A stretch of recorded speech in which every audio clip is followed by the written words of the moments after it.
নমস্কার বন্ধুরা, প্রাণ গার্ডেনিং চ্যানেলের আরেকটা ভিডিওতে সবাইকে স্বাগত জানাই। বন্ধুরা, বর্ষাকাল প্রায় এসে গেছে এবং বোগেনভেলিয়া গাছগুলোর এখন কি পরিচর্যা হবে সেটা নিয়ে আমি তোমাদের সাথে আলোচনা করব।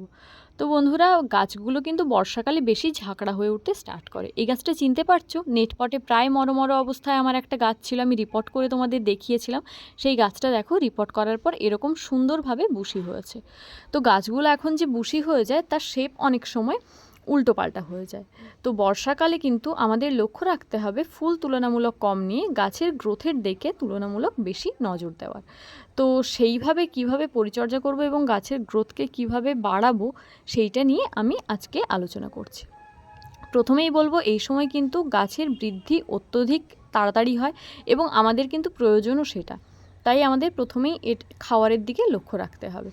এই গাছটা দেখো, তোমাদের আমি প্রতিস্থাপন করে দেখিয়েছিলাম, একদিন বৃষ্টির পর রোদ হয়ে যেতেই ঝিমিয়ে গেছে। তো গাছের এই প্রবলেমগুলোও কিন্তু এই সময় খুব হয়। তো এই প্রবলেমগুলো থেকেও কিভাবে আমরা মুক্তি পাবো সেটা নিয়েও আজকে আলোচনা করব। তো বন্ধুরা, প্রথমেই আমরা যেটাতে আসবো সেটা হচ্ছে যে এই সময় কিন্তু গাছের খাওয়ারের দিকটা ভালো করে নজর রাখতে হবে। যারা রাসায়নিক খাবার দেবে তারা কিন্তু এনপিকে 15-15-15 বা 19-19-19 বা 20-20-20 ইত্যাদি যে কোনো একটা ব্যালেন্সড এনপিকে 10 বা 12 ইঞ্চি টবের জন্য 5 থেকে 6 গ্রাম বা খাওয়ার চামচের হাফ চামচ গাছের গোড়ায় দিয়ে জল ঢেলে দিতে পারো। আর যারা জৈব খাবার দেবে তারা আমার মতো মিক্সড জৈব খাবার দিতে পারো। এটা আমি কিভাবে তৈরি করেছি সেটা নিয়ে একটা ভিডিও অলরেডি আমার চ্যানেলে আছে। বর্ষাকালে সব গাছের জন্য আমি যে মিক্সড সুপার ফুড তৈরি করেছিলাম এটা সেটাই। তার সাথে পটাশ মেশানো ছিল না, আমি কিন্তু 3 থেকে 4 গ্রাম পটাশ এর সাথে মিশিয়ে নিয়েছি। আমি এক্ষেত্রে সাদা পটাশ মিশিয়েছি। তোমাদের কাছে যদি সাদা পটাশ লাল না থাকে তো সেক্ষেত্রে তোমরা লাল পটাশ ব্যবহার করতে পারো। তো এইভাবে আমরা গাছের গোড়ায় এটা দিয়ে দেবো। আমি কি করি, যেদিন বৃষ্টি হয় না সেই দিন এই খাবারটা তো গাছের গোড়ায় দেওয়া থাকলোই, তার সাথে গাছের পাতায় একটা ব্যালেন্স এনপিকে স্প্রে করে দিই। সেটা হতে পারে এনপিকে 19-19-19, হতে পারে 20-20-20। আমি বেশিরভাগ 19-19-19টাই স্প্রে করি।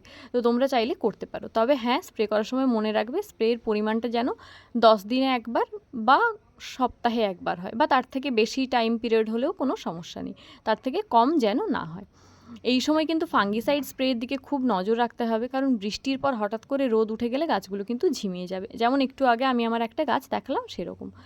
তো সেই জন্য করতে হবে কি, এই সময় কিন্তু প্রত্যেক সপ্তাহে একদিন করে 1 লিটার জলে 2 গ্রাম করে যে কোনো একটা ভালো মানের ফাঙ্গিসাইড মিশিয়ে বিকেলবেলার দিকে স্প্রে করে দিতে হবে। সেটা হতে পারে ব্যাভিস্টিন, হতে পারে সাফ, হতে পারে রেডোমিল গোল্ড, যে কোনো কিছু।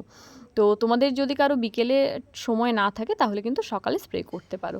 আর খেয়াল রাখবে, স্প্রে করার 2 থেকে 3 ঘন্টার মধ্যে যদি বৃষ্টি হয়ে যায় তাহলে কিন্তু আবার স্প্রে করতে হবে।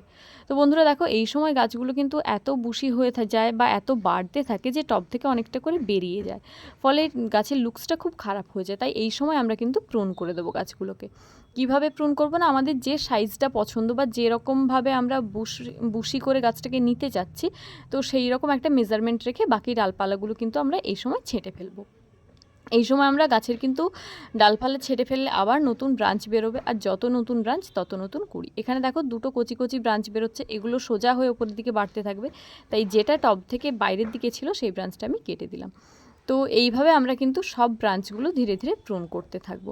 আমাদের মনে রাখতে হবে, এই সময় কিন্তু আমাদের কখনোই টার্গেট ফুল হবে না। এই সময় আমাদের টার্গেট হবে গাছটাকে যতটা বেশি পরিমাণে বাড়িয়ে নেওয়া যায়। আর হ্যাঁ, এই সময় কিন্তু আমাদের কীটনাশক প্রয়োগ করতেই হবে। বর্ষাকালে কোনোভাবেই যাতে আমাদের গাছে পোকামাকড়ের আক্রমণ না হয় সেদিকে কিন্তু লক্ষ্য রাখতে হবে। যদিও বর্ষাকালে তুলনামূলক পোকামাকড়ের আক্রমণ কম হয়, তবুও আমরা কিন্তু সাবধানতা অবলম্বন করব। সেটা কি করব না, 1 লিটার জলের মধ্যে আমরা কিন্তু ডাইমেথয়েড 30%, বা যারা জৈব ইউজ করো তারা নিম তেল নিতে পারো, আদারওয়াইজ কনফিডার নিতে পারো, যে কোনো একটা রুটিন মাফিক কীটনাশক বা কাকা সুপার সোনাটা ইত্যাদি কিছু নিয়ে 15 দিন ছাড়া ছাড়া একবার করে গাছে স্প্রে করে দেবে। আর চেষ্টা করবে যেদিন বৃষ্টি হবে না স্প্রেটা সেই দিন করার। আর বৃষ্টি হলে তাহলে কিন্তু আবার 2 থেকে 3 দিনের মাথায় একবার স্প্রে করতে হবে। তো এইভাবে আমরা মোটামুটি পরিচর্যাটা করতে থাকবো, আর গাছগুলোকে এইভাবে কিন্তু আমরা প্রুন করে দেবো। আর প্রুন করা যে ব্রাঞ্চগুলো সেগুলো থেকে কিন্তু আমরা এই সময় নতুন খুব ভালো মানের চারা তৈরি করতে পারি।